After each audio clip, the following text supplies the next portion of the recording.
क्षेत्र में हम सभी विराजमान हैं। बड़ी सुंदर से सत्संग का महिमा हम सभी श्रवण कर रहे हैं और यहाँ पे सत्संग रूपी जो भागीरथी थे गंगा बह रही है, सभी उसमें प्रेम पूर्वक गोता लगा रहे हैं।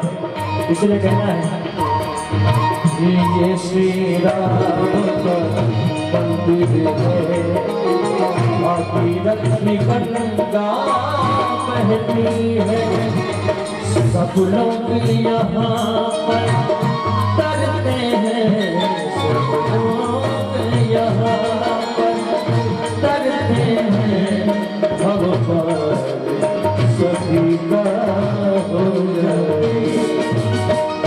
तेरी लगन में हो जाऊं मैं, तेरी लगन में हो जाऊं, दुनिया से किनारा हो जाए।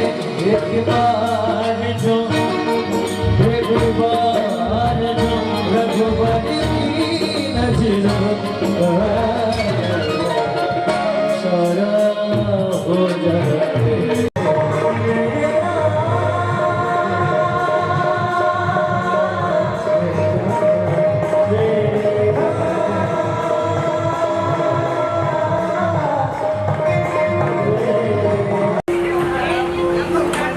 हमारी राम की सो, हमारी राम की सो, राम राम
साध्या संत देवा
तेरी आरती गाओ।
हरी नंदलाल मेरो है शिवा।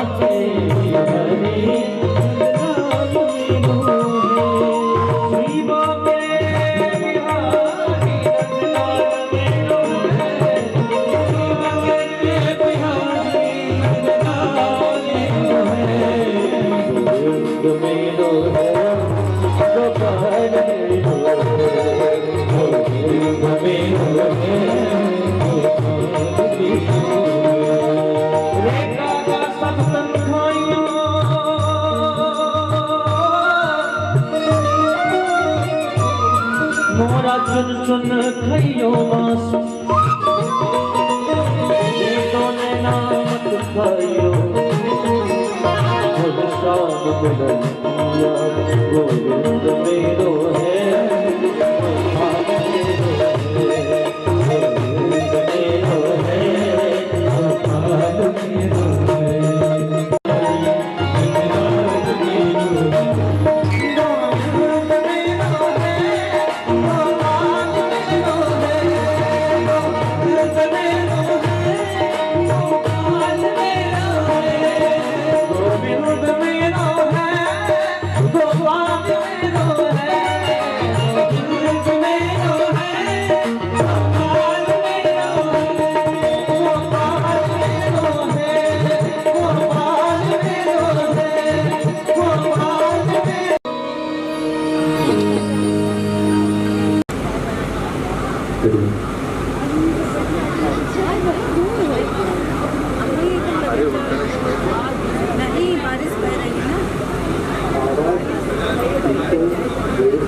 फोटो खिंचाने में चली आओ तुम कल। हाँ भैया मेरे खींच ले, सब देखा थे काल बताए तू बहुत नाचे आप कह तब आ जाओ नाचे।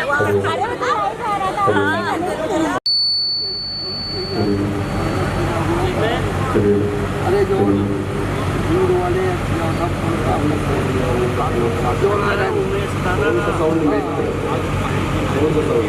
वहाँ से मुझे साउंड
जय गोपी चित चोर प्रभु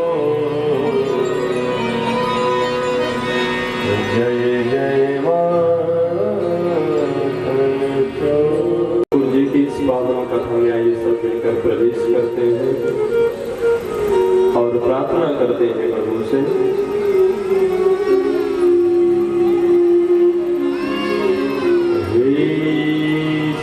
सब सुखी हो कोई न हो के पतित हो दुखिया न कोई हो सृष्टि में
रहे तो हमें बोलने की क्या आवश्यकता है?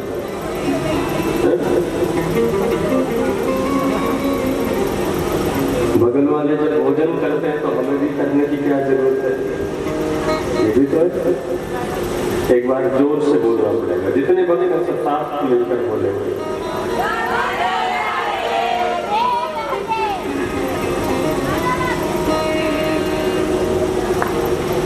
भगवान की इस पावन कथा में हम सभी भक्त साधक, जैसा हम सभी भक्त जानते हैं कि आज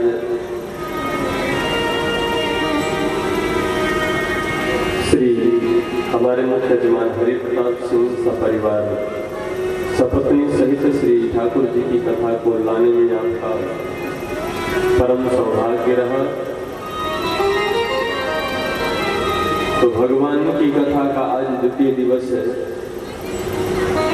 जिस कथा को देवता, बड़े बड़े देवता भी जिस कथा से वंचित रहे, उस कथा को महाराज परीक्षित बन करके हमारे हरिप्रताप सिंह जी सपरिवार सहित आपने भगवान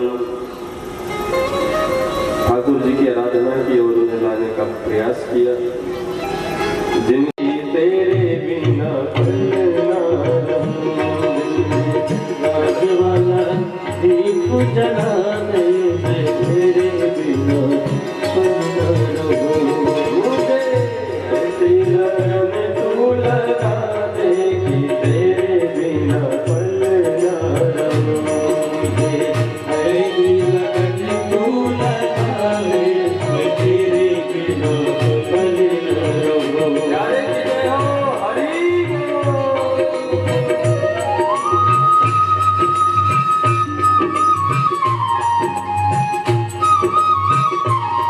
काली सेवा करते हैं।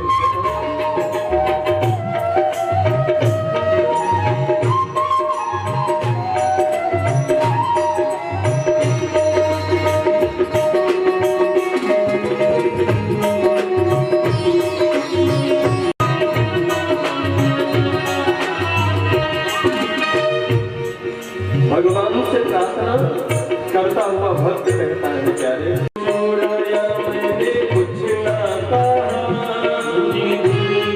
चुराया मैंने कुछ ना कहा, तूने बड़ा कर पाया मैंने सब कुछ सा, तूने बड़ा कर पाया मैंने सब कुछ सहा। तूने दिल को चुराया मैंने कुछ ना कहा, चुराया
देखिए भगवान से भक्त प्रार्थना करता है, प्रभु कहीं दूर न जाऊं, अब आशा यही कहीं दूर न जाऊं, ऐसा भक्ति का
प्रार्थना कर रहे हैं प्रभु। कल की कथा में आप सपने होता है तो श्री सूत जी महाराज ने बताया प्रभु, श्री गोकर्ण जी महाराज का आख्यान सुनाया, फिर कथा का विस्तार करते हैं और प्रार्थना करते हैं प्रभु कि जन्माद्यस्य यतोऽन्वयादितरतः चार्थे सुभिज्ञः सुरा तेने ब्रह्महृदायादिकवये मुह्यन्ति यत् सूरयः तेजो वारिमृदां यथा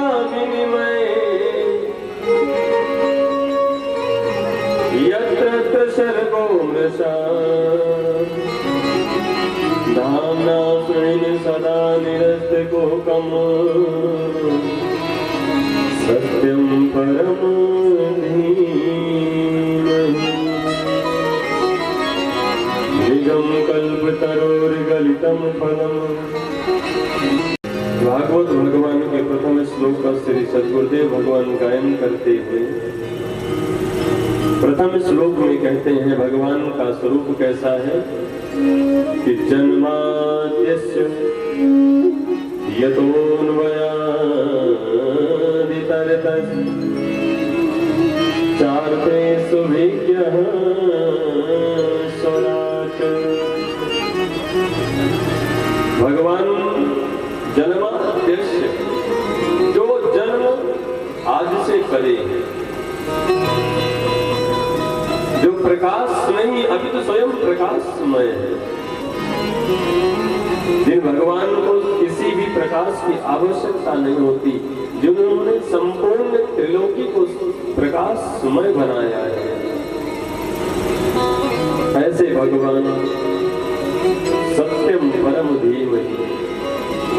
उन भगवान सत्य का वर्णन करते हुए महाराज जी कहते हैं, देखिए भगवान भागवत में सबसे बड़ी विशेषता क्या दी गई, अनेक पुराणों में किसी न किसी विशेष देवी देवता का अनुमोदन किया गया, विशेष देवी देवता का नाम लिया गया। श्री गणेशाय नमः, श्री दुर्गा देवी नमः, लेकिन भागवत एक ऐसा ग्रंथ है जिसमें सत्य का वर्णन करते हैं महाराज। कैसा सत्य? सत्यम परम धीमहि। भगवान की इस कथा में सत्य की वंदना करते हैं और वो सत्य क्या है? धर्म न दूसर सत्य समान। धर्म न दूसर सत्य समान।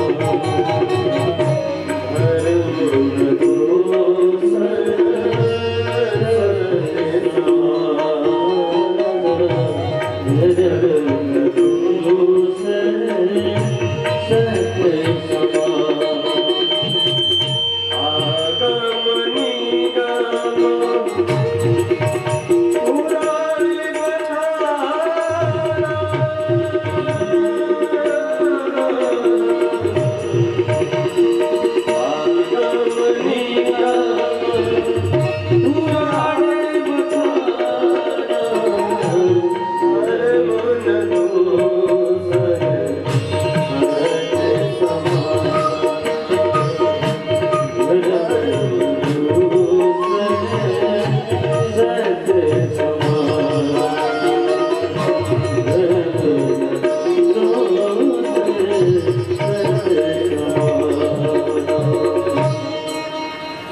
गोस्वामी तुलसीदास बाबा ने भाव से लिखा, धर्म न दूसर सत्य समान, आगम निगम पुराण बखान। वो सत्य क्या है? तो सच्चिदानंद रूपाय सत्यम परम धीमहि। सत्य व्रतम सत्य परम सत्यम सत्यस्य योनि निहितं च सत्ये सत्यस्य सत्यस्य सत्यमृत सत्य नेत्रम सत्यात्मकं त्वां शरणं प्रपन्नः। सत्य क्या है? धर्म है। जो धर्म के मार्ग पे चलकर भगवान का अनुमोदन करे, भगवान का ध्यान करे और उस प्रभु को ध्याए जिनकी शरण में शिव विरंचिनुतम शरण्यम। जिन भगवान की शरण में शिव जी, ब्रह्मा जी सब परिकर सहित भगवान की शरणागति जिन भगवान के करते हैं, उन्हीं भगवान की हम सब मिलकर के बारंबार वंदना करते हैं। वो सत्य कौन है? सत्यम परम धीमहि सच्चिदानंद स्वरूपाय। तो ऐसे भगवान श्री कृष्णचंद्र के चरणों में हमसे मिलकर बारंबार प्रणाम करते हैं। बोले भागवत भगवान की। तो महाराज, ये कथा बड़ी अमृतमयी कथा है। तो ये कथा किसको किसको सुना रहे हैं? अब प्रश्न आता है, कथा तो बड़ी अमृतमयी है, तो सुना किसको किसको रहे?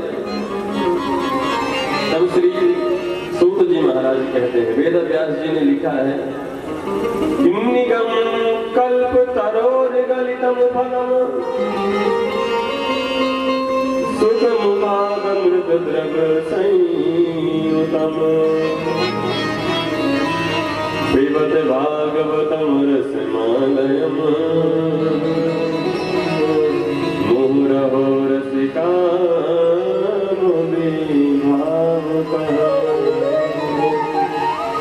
किसको किसको पिलाया जा रहा है महाराज?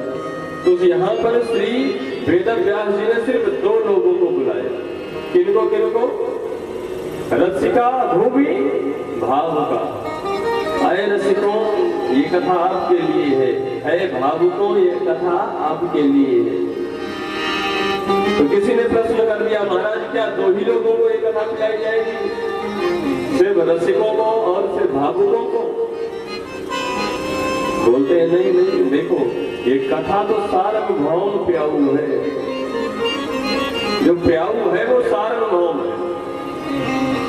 जैसे आपने देखा होगा रेलवे स्टेशन के आसपास या अन्यत्र किसी स्थल पर प्याऊ लगा हुआ होता है, जो प्याऊ सार्वभौम होता है, जिस प्याऊ में आप सभी वक्त ये भागवत लगते हैं। अब ध्यान देने की बात है यहाँ पे, हो सकता है ना आदि अनंत जल का जल है, अभी हाथ नहीं लगाया, जल को हाथ नहीं लगाया, लाखों प्रश्न कर डाले, कारण क्या है? उसे प्यास नहीं लगी। और इसी जल को पीने के लिए यदि रेगिस्तान में कोई भटकता हुआ व्यक्ति दिखाई पड़े, उसे कहते हैं भैया जल पानी पीना है, तो बताइए आप वो पूछेगा कि आपने जल भर धुल के भरा है कि कैसे भरा है, कैसे, ये सब प्रश्न करेगा? नहीं करेगा ना, क्यों? क्योंकि उसे प्यास लगी है। तो पहले लगी थी तो प्यास तो हमारी मिट गई, तो अब शुद्ध था कि अशुद्ध था वो बाद में पूछेगा, प्रश्न बाद में करेगा। लेकिन जिसको प्यास नहीं लगी है वो जल पीने के पहले लाखों प्रश्न करेगा। उसी प्रकार से श्रोता होते हैं, श्रोताओं के 3 नियम बताए गए हैं हमारा। उन्हें नींद ज्यादा आएगी। अच्छा, तीसरे नंबर पे आते हैं श्रोता, जिनको कोई काम नहीं होता, कथा में वो सिर्फ इसलिए आए हैं कि चलो देखते हैं कि व्यवस्था क्या क्या है, अच्छी व्यवस्था है कि नहीं, पांडाल अच्छा लगा है कि नहीं लगा, माइक अच्छा चल रहा है कि नहीं चल रहा है, संगीत अच्छी बज रही है कि नहीं, महाराज जी कथा कैसे अच्छा कर रहे कि नहीं कह रहे। वो आएंगे तो ये जरूर देखेंगे, अरे भाई पांडाल तो बड़ा अजीब लगा, ये यहाँ पे होना चाहिए, ये यहाँ पे होना चाहिए, ये नहीं समझ में आ रहा, ये ऐसे होना चाहिए, वो ऐसे। तो इनका काम ही है, क्योंकि इनका नाम ही सरौता है। सरौता देखा कैसे, उसका काम ही है काटना। भगवान की कथा जैसे तैसे मिले भागते हुए कथा सुननी, और भगवान के एक एक शब्द में, एक एक अक्षर में गोविंद की श्यामलता समाई हुई है। इनका रंग में विग्रह भगवान में समाहित है। तो हमने इसलिए 2 लोगों को बुलाया, हमने बुलाया उनको जिनको प्यास ज्यादा लगती है। रसिका भूमि भावुका, जो रसिक है कथा की, जो भावुक है कथा की, जो किसी ने बना दिया अपने हाथ से तो हम सब स्वादित कर रहे हैं। ये साक्षात नारायण के मुख से निकला हुआ और एकदम मीठा पका हुआ फल है, वेदों का परिपक्व फल है, जिसमें उत्तम तार्की उनके मुख से ये कथा गायन की गई, महाराज परीक्षित को सुनाई गई। तो महाराज परीक्षित के माध्यम से संपूर्ण संसार में आज ये कथा प्रवाहित हो रही है। बोले भागवत भगवान की। तो महाराज जी कब तक कथा चलेगी? सूत जी महाराज कहते हैं ये कथा सत्रम सर्गाय लोकाय सहस्रम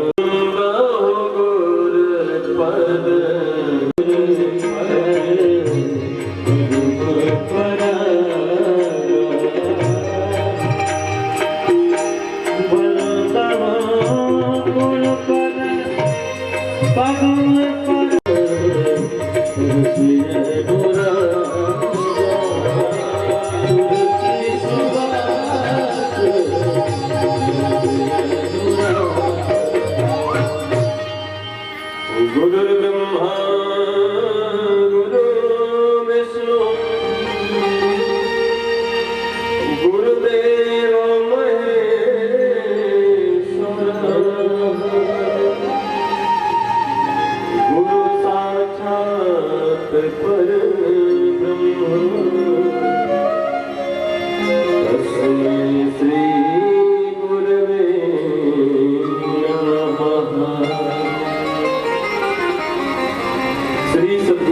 भगवान का श्री सूत जी महाराज ने बड़े भाव से ध्यान किया बोले पाराशर जी महाराज की। श्री सद्गुरुदेव भगवान का ध्यान का निरूपण किया, फिर माँ भगवती सरस्वती की आराधना की। नारायण नमस्कृत्य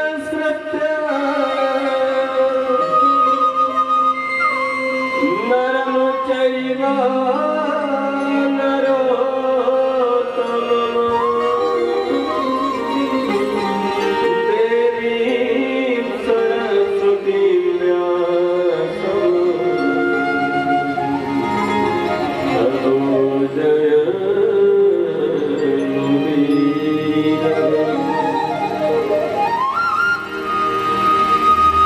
वाग्वादिनी मां भगवती की आराधना की, लक्ष्मी नारायण भगवान का ध्यान किया, सरस्वती से प्रार्थना की, फिर कथा का विस्तार कहते हैं।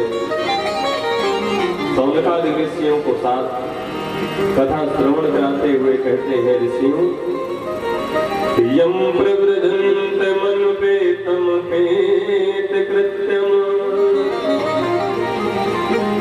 द्वैपायनो विरह कातरया जुहा पुत्रेति तन्मयतया सर्वो विनेदु तं सर्वभूत हृदयं मुनिमानतोऽसि।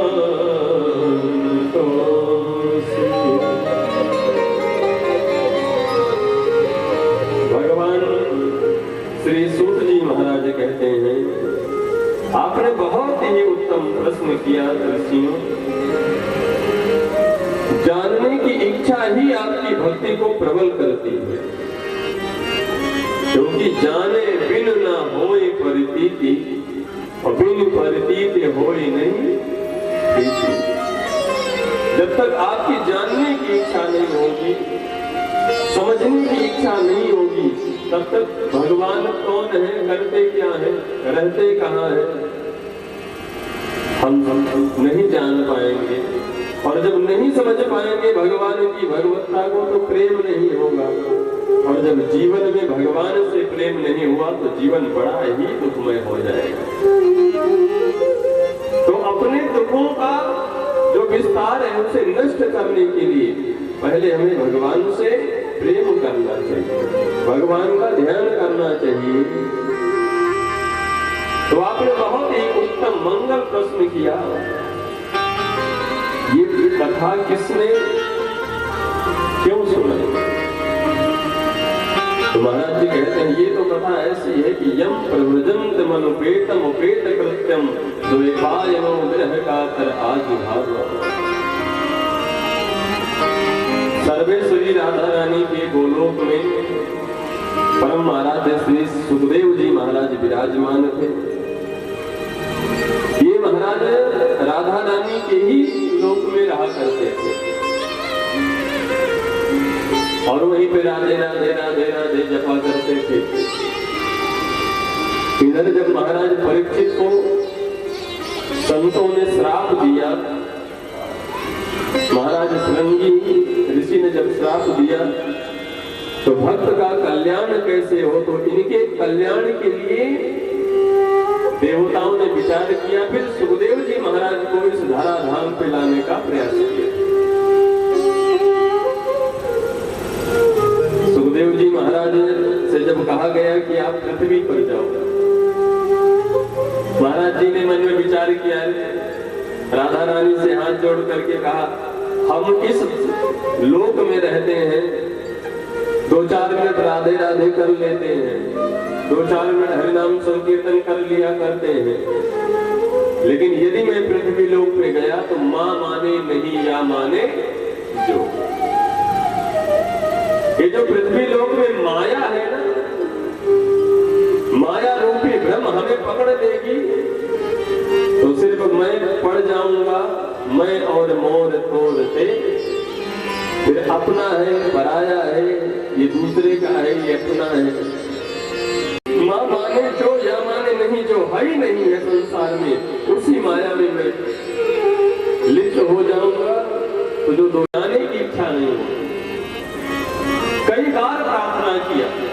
देवताओं ने भी सोचा कि भाई जब तक सुखदेव जी महाराज धराधाम पे नहीं जाते, महाराज परीक्षित और अन्य जीवों का कल्याण कैसे होगा, इसलिए इन्हें जाना चाहिए। सबने मिलकर के प्रार्थना किया। भगवती राधा रानी ने कहा, सुखदेव जी आप धराधाम पर जाएं, हम आपको आशीर्वाद देते हैं कि ये हमारी बलवती माया आपका इस धराधाम पर कुछ भी नहीं बिगाड़ सकती। जाओ, मैं आशीर्वाद देती हूँ कि आपका जन्म जब इस धराधाम पर होगा तो आप इस माया से लिप्त नहीं, मुक्त रहेंगे। फिर भी सुखदेव जी महाराज को बिल्कुल भरोसा नहीं हो रहा है। फिर नारायण भगवान ने भी आश्वासन दिया, तो जैसे तैसे राधा रानी की चरणों का ध्यान करते हुए सुखदेव जी महाराज वहां से चले। इधर भगवान भोलेनाथ भगवती पार्वती कथा, अमर कथा सुना रहे थे भगवान भोलेनाथ मां भगवती पार्वती को। एक बार भोलेनाथ ने मुंडों की माला धारण की थी, जो हमेशा धारण करके रखते हैं प्रभु। तो पार्वती जी ने पूछ लिया कि मुंडों की माला किसकी है, क्योंकि किसी भी काम के बनने के पीछे नारद जी का और बिगड़ने के भी पीछे नारद जी का हाथ हुआ करता है। आज भी मंथरा और नारद जी के माध्यम से कहीं कहीं बड़ा भयंकर विवाद खड़ा हो जाता है और कहीं कहीं विवाद होता होकर काया शांत हो जाता है। जैसे पहले भगवती दासी मंत्रा ने कान भर दिए महारानी कैकेयी के, तो राम जी को राज्याभिषेक की जगह 14 वर्ष का वनवास हो गया। नारद जी का मतलब आज तो नारद आजकल तो हर गांव में देखने को मिलते हैं कि नहीं। नारद का मतलब वो नारद जी दूसरे हैं जिनकी बातें रद्द ना हो। आजकल के नारदों की स्थिति है कि जब तक इधर की बातें उधर, उधर की बातें इधर, इधर की बातें उधर, जब तक दोनों में महाभारत ना मचा दे तब तक उनको चैन नहीं आता। प्रायः कुछ लोगों की आदत होती है कि वो नारदगिरी ज्यादा करते हैं, दोनों पार्टी में रहेंगे। उस पार्टी का मामला इस पार्टी तक पहुंचाने का काम और इस पार्टी का मामला उस पार्टी तक पहुंचाने का काम, और बीच में खूब आनंद लेंगे। लेकिन जब बीच में फंस जाते हैं तो उनकी बात कुटाई होती है कि तो नारद का मतलब जिनकी बातें रद्द ना हो। दूसरे नारद का मतलब हुआ कि जो नारद जहां पर झगड़ा ना होता हो, नारद जी पहुंच जाए तो वहां महाभारत शुरू हो जाता है, और जहां पर ज्यादा झगड़े होते हो वहां पर नारद जी पहुंचे तो शांत हो जाता है। ये नारद जी महाराज विचार किए कि भाई देखिए समस्त देवी देवताओं के बीच में लड़ाई झगड़ा हमेशा होता है, लेकिन भोलेनाथ और भगवती पार्वती के बीच में तो कभी झगड़ा ही नहीं होता है। तो क्यों ना कुछ ऐसा उपाय किया जाए जिससे इन दोनों में भी महाभारत मच जाए, क्योंकि ये पति पत्नी बड़े प्रसन्न रहते हैं। आजकल की भी लोगों की स्थितियां, कुछ पति बड़े सुखी हैं, उसी घर में खाना फूसी करना प्रारंभ कर देंगे। जब हम दुखी हैं तो ये सुखी कैसे रह सकते हैं भाई? किसी का सुख देखा नहीं जा रहा है, कि पड़ोसी का धन इतना बढ़ कैसे रहा है। दुख हमें इस बात का को देख करके कष्ट नहीं मन में लाना चाहिए महाराज। एक बार तो हद हो गई। एक बार एक पड़ोस एक पर जिस समय जिस वस्तु की कामना करे वहां पर उस समय उस वस्तु की प्राप्ति हमें हो जाए। तो देवता के गण ने सोचा पता नहीं भस्मासुर की तरह यदि वरदान मांगने के बाद ट्राई हम पर ही करना शुरू कर दिया, जैसे भोलेनाथ के ऊपर भस्मासुर ट्राई कर रहा था कि वरदान सत्य है कि मिथ्या है, क्या पता क्या मांग ले। तो देवता के गण भी चालाक थे, बोले ठीक है हम आपको हर वरदान देने में सक्षम है, वरदान देते हैं, लेकिन याद रखना जो कामना आप अपने लिए एक करोगे वो कामना आपके पड़ोसी को डबल होकर के मिलेगी। अब ये बात इसके समझ में उस समय नहीं आई जब वरदान मांग रहा था, बिल्कुल प्रसन्न होकर चलाया। एक दिन इस व्यक्ति ने मन में किया कि क्यों ना हमारा एक मकान बन जाए। वरदान मिला था, इसने मन में कामना किया मेरा एक मकान होना चाहिए। मकान बन गया, पड़ोसी का डबल बन गया। अब इसने पड़ोसी के मकान को देखा तो अपना मकान नहीं दिखाई पड़ता, पड़ोसी का मकान ज्यादा तेजी से दिखाई पड़ने लगा और पश्चाताप करने लगा, हाय हाय करने लगा। अरे वरदान हमने मांगी, तपस्या हमने की, पड़ोसी तो बेवजह के बढ़ रहे हैं। हद पार हो गई। एक दिन क्रोध में, गुस्से में आया और कहने लगा, हे भगवान, हमारे घर के सामने एक कुआं हो जाए। क्यों? अब कुआं क्यों मांग रहा है? क्योंकि मेरे घर के सामने एक कुआं होगा तो पड़ोसी के घर के सामने 2 कुआं बनेगा। तो भगवान ने आशीर्वाद दिया, एक कुआं इसके घर के सामने हुआ, 2 कुआं उसके सामने। तो थोड़ी सी प्रसन्नता आई। और एक दिन मन में विचार किया, हे भगवान, हमारी एक आंखें फूट जाए। आप बताओ, अब एक आंख फूट जाएगी क्यों? क्योंकि जब हमारी एक आंख फूटेगी तो पड़ोसी की, हाँ जी, क्या बोलेंगे? और जो पड़ोसी की दोनों आंखें फूट जाएंगी, और जो दोनों आंखें फूटेंगी तो कुआं बनेगा तो उसके घर के सामने, तो किसी में गिर करके तो मर जाएगा।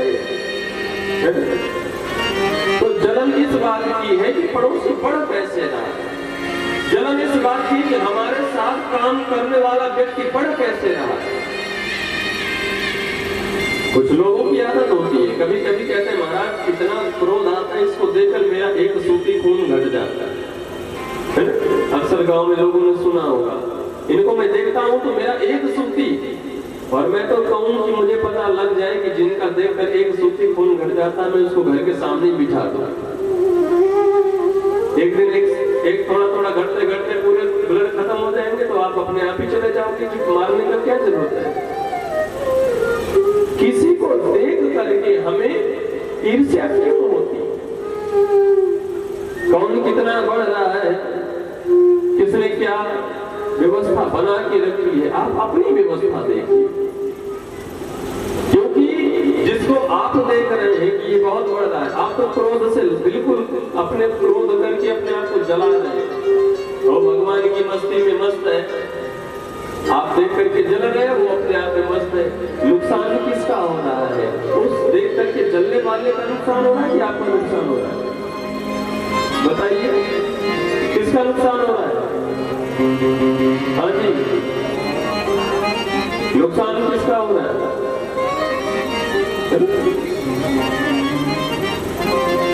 हमारा हो रहा है। नुकसान हमारा इसलिए हो रहा है कि आवाज वहां पीछे तक जा रही नहीं जा रही, आवाज पहुंच रही है आपका। ये पीछे जो भक्त बैठे हैं, आवाज वहां तक जा रही है साउंड की। तो नुकसान हमारा होगा। अगर हम किसी को देख करके जुलस अपने अंदर रखते हैं तो आपका नुकसान होता है। इसलिए हमें किसी के सुख दुख से कोई मतलब नहीं रखना चाहिए।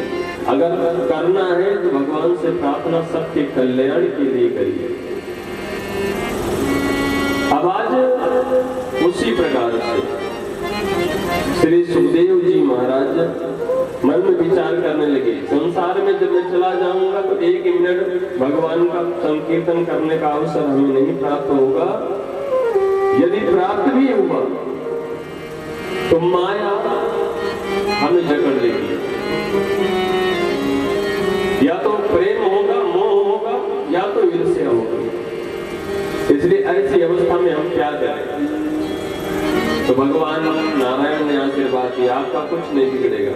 तो वही उसी जब सुखदेव जी आए तो उस समय पार्वती जी को अमर कथा इसीलिए सुना रहे थे कि नारद जी आए थे।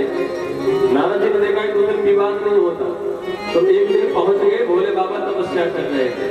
तो इनका काम ही है कि इधर की बातें उधर करना, जहाँ झगड़ा ना होता हो झगड़ा करा देना, जहाँ लोग ईर्ष्या न करते हो वहाँ ईर्ष्या करा देना।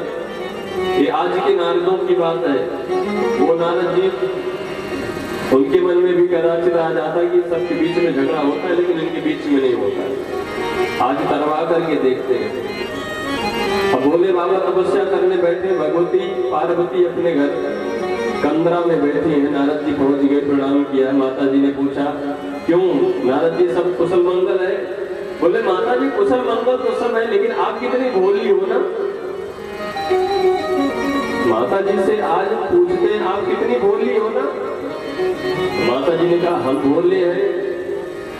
अरे हम तो भोली है ही है, लेकिन फिर आपके पति तो भोले हैं।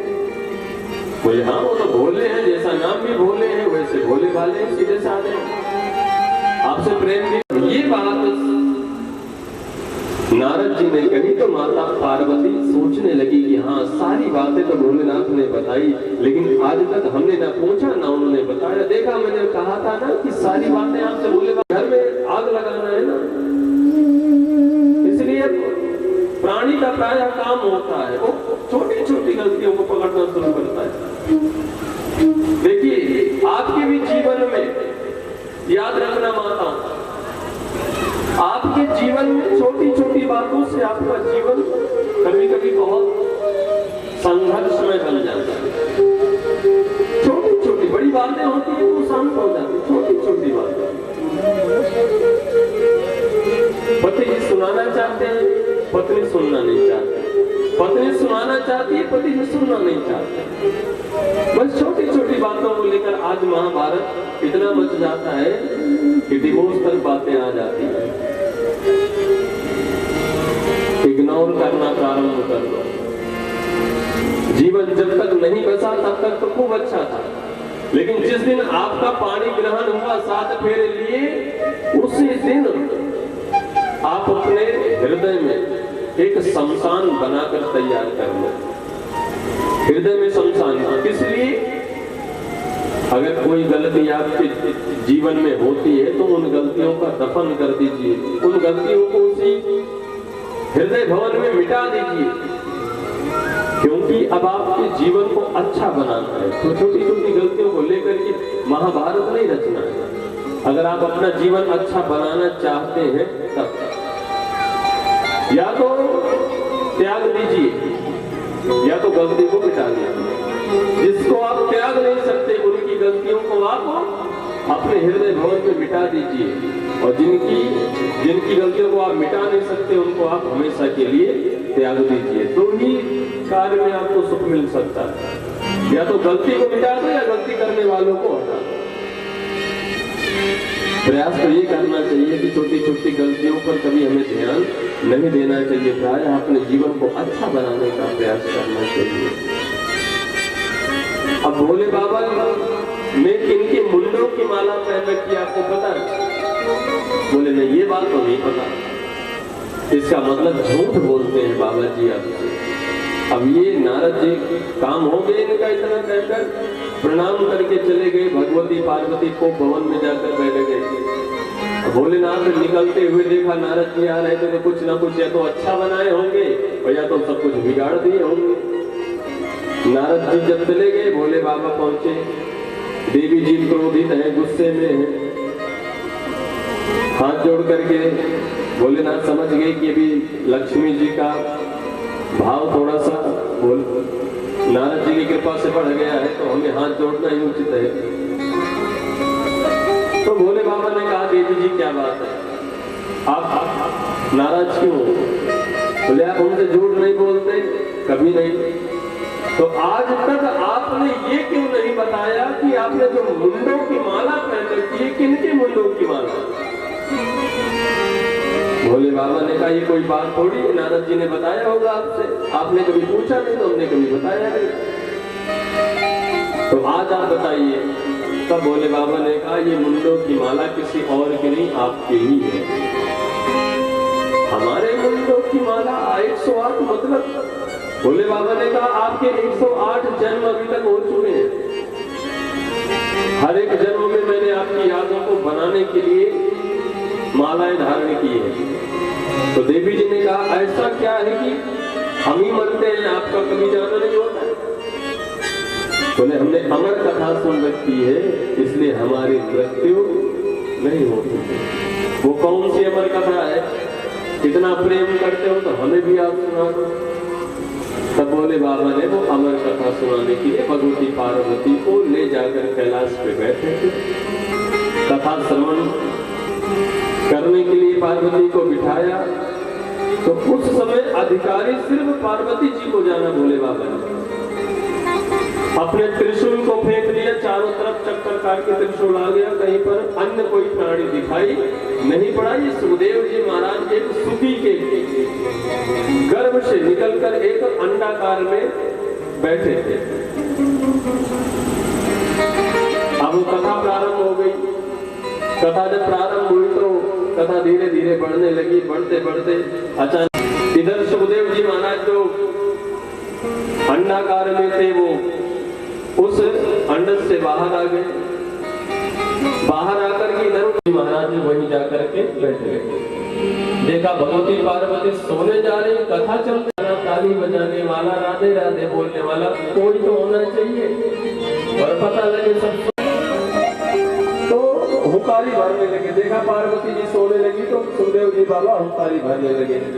जब कथा पूरी हुई तो भगवान भोलेनाथ ने कहा, बोले नारायण भगवान की। जैसे ही जय बोला कि भगवती पार्वती की नींदें खुल गई। अरे हो गई कथा। भोले बाबा ने कहा, तो आप नहीं सुन रही थी? बोले ना, तो कथा सुन कौन रहा था? अहंकारी कौन भर रहा था? भोलेनाथ की नजर अचानक गई उस सुखदेव जी महाराज सुख पर, सोते पर। अच्छा, तो इसलिए बीच में ऐसा ना हो कथा बंद हो जाए तो पाप के भागीदार हम हो, इसलिए सुखदेव जी ने हुंकारी भरी। तो आपने कथा चोरी से सुनी है, मैं आपको माफ नहीं कर सकता। भोले बाबा लेकर त्रिशूल दौड़ पड़े सुखदेव जी के पीछे पीछे। अब मैं तुम्हें मार दूंगा, छोड़ूंगा नहीं। भोले बाबा लेकर के अपना त्रिशूल खड़े हैं। अब निकले